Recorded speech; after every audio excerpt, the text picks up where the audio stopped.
The sons of William the Conqueror. There was once a great king of England who was called William the Conqueror, and he had 3 sons. One day King William seemed to be thinking of something that made him feel very sad, and the wise men who were about him asked him what was the matter. "I am thinking," he said, "of what my sons may do after I am dead. For, unless they are wise and strong, they cannot keep the kingdom which I have won for them. Indeed, I am at a loss to know which one of the 3 ought to be the king when I am gone." "O king," said the wise men, "if we only knew what things your sons admire the most, we might then be able to tell what kind of men they will be. Perhaps, by asking each one of them a few questions, we can find out which one of them will be best fitted to rule in your place." "The plan is well worth trying, at least," said the king. "Have the boys come before you, and then ask them what you please." The wise men talked with one another for a little while, and then agreed that the young princes should be brought in, one at a time, and that the same questions should be put to each. The first who came into the room was Robert. He was a tall, willful lad, and was nicknamed Short Stocking.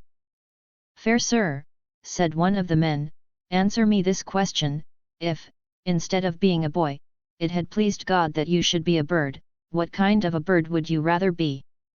"A hawk," answered Robert.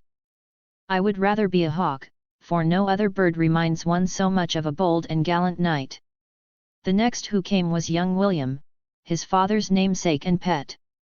His face was jolly and round, and because he had red hair he was nicknamed Rufus, or the Red.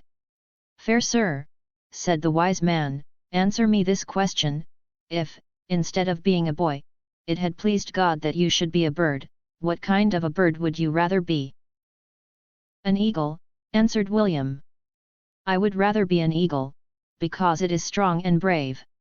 It is feared by all other birds, and is therefore the king of them all." Lastly came the youngest brother, Henry, with quiet steps and a sober, thoughtful look. He had been taught to read and write, and for that reason he was nicknamed Beauclerk, or the handsome scholar.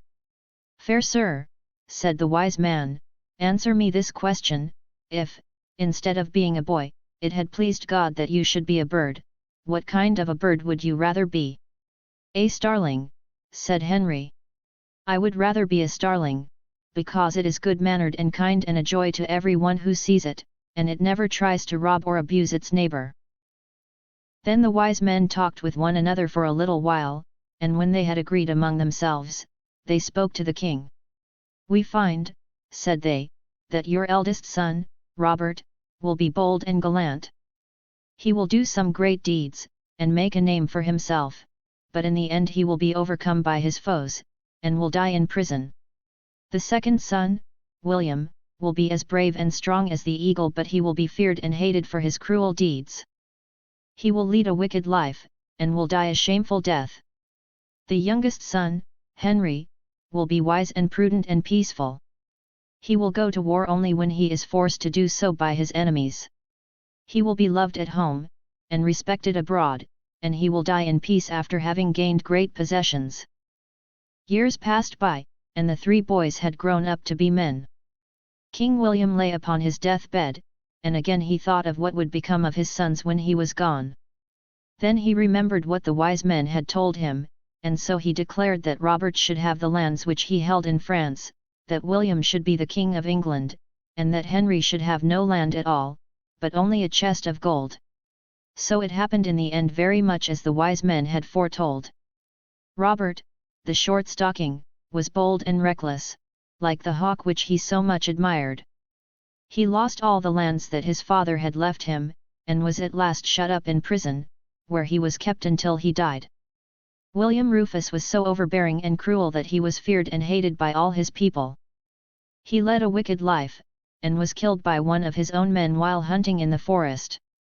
And Henry, the handsome scholar, had not only the chest of gold for his own, but he became by and by the King of England and the ruler of all the lands that his father had had in France. The end.